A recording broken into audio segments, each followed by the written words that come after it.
আসসালামু আলাইকুম। এখন শুনবেন সংবাদ শিরোনাম। বিশ্ব দরবারে বাংলাদেশকে বন্ধুহীন করার ষড়যন্ত্র হচ্ছে। মে দিবসের সমাবেশে তারেক রহমান। বন্ধ কারখানা চালু ও হকার পুনর্বাসনের আশ্বাস। শ্রমিকদের অধিকার আদায়ে সংসদ ও রাজপথে লড়াই চালিয়ে যাওয়ার ঘোষণা জামায়াত আমিরের। ব্যাংকের মালিকানা পুরনোদের কাছে ফিরিয়ে দেওয়ার সমালোচনা এনসিপির। ভোরে বৃষ্টিতে রাজধানীর বিভিন্ন সড়কে জলাবদ্ধতা, চলাচলে ভোগান্তি।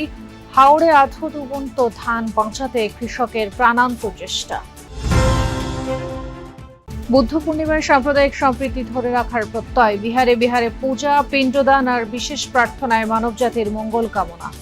এতক্ষণ শুনছিলেন সংবাদ শিরোনাম। এখন শুনবেন বিস্তারিত। বিশ্ব দরবারে বাংলাদেশকে বন্ধুহীন করার ষড়যন্ত্র করা হচ্ছে বলে দেশবাসীকে সতর্ক করলেন প্রধানমন্ত্রী তারেক রহমান। বললেন, অরাজকতাকারীদের প্রতিহত করতে চোখ কান খোলা রাখতে হবে।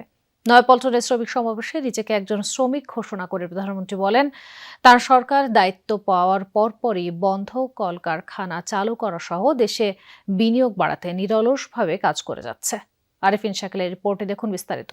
পহেলা মের এ সমাবেশ সেসব শ্রমজীবীর যাদের রক্ত পানি করা শ্রমে ঘামে এই সভ্যতার ভিত্তি, যাদের জীবনের পরতে পরতে শোষণ আর বঞ্চনার উপাখ্যান। বৈরী আবহাওয়ার মাঝেও জাতীয়তাবাদী শ্রমিক দলের এই জমায়েতে যোগ দেন হাজারো নেতাকর্মী। কেউ একা, কেউ বা ছুটে আসেন ছোট ছোট মিছিলে নয়াপল্টনের লাল সমুদ্রে।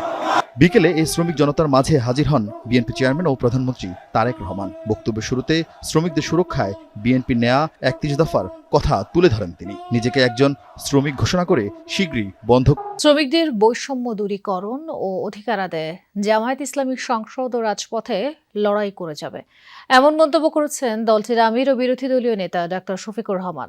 বলেন, সংসদে ইতিহাসের শিক্ষক বা শিক্ষার্থী হতে নয়, জনগণের অধিকার নিয়ে কথা বলতে যায় তার দল।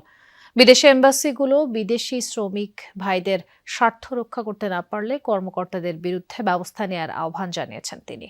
আন্তর্জাতিক শ্রমিক দিবসে রাজধানীতে সমাবেশের আয়োজন করে জামাতে ইসলামীর সহযোগী সংগঠন বাংলাদেশ শ্রমিক কল্যাণ ফেডারেশন। দুপুর ২টার মধ্যে সমাবেশ স্থল বায়তুল মোকাররমের দক্ষিণ গেট ও আশপাশের এলাকা কানায় কানায় পরিপূর্ণ হয়ে যায়। সবার কণ্ঠে ছিল স্লোগান আর অধিকার আদায়ের দাবি।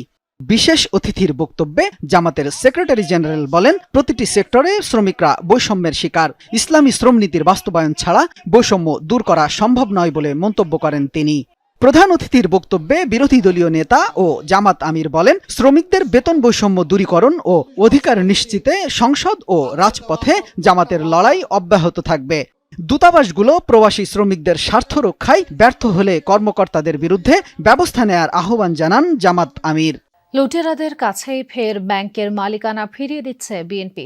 এতে দেশের শ্রমিকরাই বেশি ক্ষতির মুখে পড়বে বলে মনে করেন এনসিপির সদস্য সচিব আখতার হোসেন। বলেন, দেশের অর্থনীতি যখন খাদের কিনারায় তখন শ্রমিকদের নিয়ে ভাবছে না সরকার।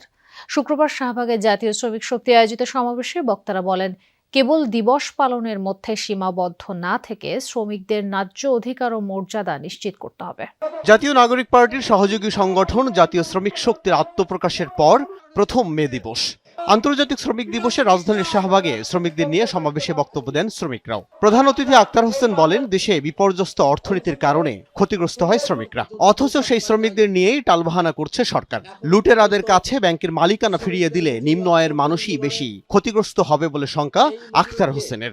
শ্রমিক সমাবেশের বিশেষ অতিথি আব্দুল হান্নান মাসুদের অভিযোগ, ক্ষমতায় যাওয়ার সময় শ্রমিকদের প্রয়োজন পড়ে রাজনৈতিক দলগুলোর, আর ক্ষমতায় গেলে প্রয়োজন হয় ব্যাংক লুটেরাদের।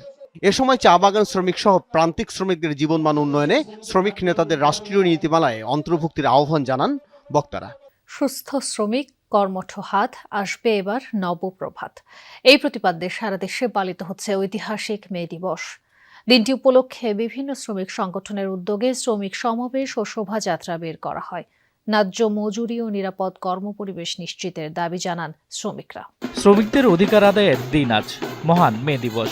দিনটি উপলক্ষে দেশজুড়ে আয়োজন করা হয় নানা কর্মসূচি। ঝিনাইদহের শৈলকুপায় পৌর শ্রমিক দলের আলোচনা সভায় অংশ নেন আইনমন্ত্রী আসাদুজ্জামান।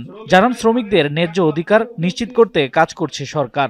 কথা বলেন রাজনৈতিক ইস্যুতেও। যশোরের জেলা প্রশাসন আয়োজিত সমাবেশে যোগ দেন বিদ্যুৎ ও জ্বালানি প্রতিমন্ত্রী অনিন্দ্য ইসলাম অমিত। এ সময় তিনি বলেন, নতুন কর্মসংস্থানের ব্যবস্থা করার পাশাপাশি পাশাপাশি বন্ধ কলকারখানা চালুরও উদ্যোগ নিয়েছে সরকার। মে দিবস উপলক্ষে নাটোরে শোভাযাত্রা ও আলোচনা সভা অনুষ্ঠিত হয়েছে। প্রধান অতিথির বক্তব্যে সরকার দলীয় হুইপ রুহুল কুদ্দুস তালুকদার দুলু বলেন, বিএনপির ৩১ দফা শ্রমিকদের ভাগ্য পরিবর্তনে গুরুত্বপূর্ণ ভূমিকা রাখবে। কুমিল্লা টাউন হল মাঠে শ্রমিক কল্যাণ ফেডারেশন মহানগর শাখার আয়োজনে সমাবেশে অংশ নেন জামায়াতের সেক্রেটারি জেনারেল মিয়া গোলাম পরোয়ার। দেশকে এগিয়ে নিতে জাতীয় ঐক্যের উপর জোর দেন তিনি। একটি মহল জাতিকে বিভক্ত রাখতে পুরনো বিতর্ক জিয়ে রাখতে চান বলেও মন্তব্য করেন তিনি। রাজশাহীতেও নানা কর্মসূচির আয়োজন করা হয়। অংশ নেন শ্রমিক সহ বিভিন্ন শ্রেণী পেশার মানুষ। খুলনা, বরিশাল, রংপুর সহ বিভাগীয় শহরগুলোতে শোভাযাত্রা সহ বিভিন্ন কর্মসূচি পালিত হয়। ন্যায্য মজুরি ও নিরাপদ কর্মপরিবেশ নিশ্চিতের দাবি জানান শ্রমিকরা। এছাড়া নারায়ণগঞ্জ, সাভার, গাজীপুরের শিল্পাঞ্চল সহ দেশজুড়েই শোভাযাত্রা, আলোচনা সভা, নানা কর্মসূচি পালিত হয়। মে দিবসের তাৎপর্য তুলে ধরেন বক্তারা। বৃষ্টি নামলেই মৌচাক, রাজারবাগ, নয়াপল্টন, শান্তিনগর, পুরান ঢাকা, মিরপুর সহ রাজধানীর বিভিন্ন এলাকা যেন আতঙ্ক। গত কদিনের বৃষ্টিতে দেখা দিয়েছে তীব্র জলাবদ্ধতা। ময়লা, বিষাক্ত পানির মধ্য দিয়ে চলাচল করতে গিয়ে চরম ভোগান্তিতে পড়েছেন নগরবাসী, বিশেষ করে স্বল্প আয়ের মানুষের দুর্ভোগ বেশি। বৃষ্টির পানিতে সয়লাব শহরের পরিচিত সড়কগুলো। মৌচাক থেকে রাজারবাগ পর্যন্ত প্রায় হাঁটু পানি। কাদা মিশ্রিত নোংরা পানিতে আছে গর্ত বা ড্রেনে পড়ার ঝুঁকিও। পল্টন, পুরান Dhaka, Shantinagar, green road, elephant road, Mirpur সহ অনেক এলাকার চিত্র একই। শুক্রবার হয় শিক্ষা প্রতিষ্ঠান, অফিস বন্ধ থাকলেও কোনো না কোনো কাজে বের হন নগরবাসী। বেশি বিপাকে পড়েছেন খেটে খাওয়া মানুষ।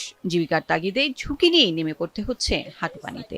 নিচু এলাকা, ড্রেনেজ অব্যবস্থাপনা, ময়লা জমে থাকার কারণে পানি নামতে না পারা সহ নানা সমস্যা নগর জুড়ে। পানি শুধু রাস্তা ডুবায় না, ডুবিয়ে দেয় মানুষের স্বাভাবিক জীবনযাত্রা। সামনেই বর্ষা, পরিস্থিতি আরও নাজুক হওয়ার শঙ্কা রাজধানীবাসীর। দেশের ৪ জেলার হাওড়াঞ্চলের বিস্তীর্ণ জমির পাকা, আধা পাকা ধান তলিয়ে রয়েছে পানিতে। রাত থেকে ভারী বৃষ্টি না হওয়ায় নতুন করে কোনো এলাকা প্লাবিত হয়নি বলে জানিয়েছে স্থানীয় প্রশাসন। পানিতে ডুবে থাকা ফলন কেটে ঘরে তোলার চেষ্টা করছেন অনেকে। তবে দেখা দিয়েছে শ্রমিক সংকট।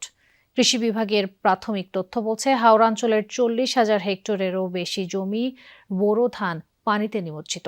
দিশেহারা হয়ে পড়েছেন কৃষক। বুক সমান পানিতে নেমেই ধান কাটছেন কৃষক। বছরের খোরাকিটুকু অন্তত জোগাড়ের আপ্রাণ চেষ্টা। কেটে তোলা ধান বৈরী আবহাওয়ায় শুকানো যাবে কিনা তা নিয়েও রয়েছে শঙ্কা। গেল কয়েকদিনের টানা বৃষ্টি আর উজানের ঢলে সুনামগঞ্জে তলিয়েছে হাওরের বিস্তীর্ণ জমি। কৃষি বিভাগের তথ্য বলছে, ৫৫% জমির বোরো ধান কাটা হলেও পানিতে নিমজ্জিত বাকি বেশিরভাগ অংশ। তলিয়ে আছে অন্তত ১৩,০০০ হেক্টর জমির ফসল। চোখের সামনে পাকা ধান পচে নষ্ট হতে দেখে দিশেহারা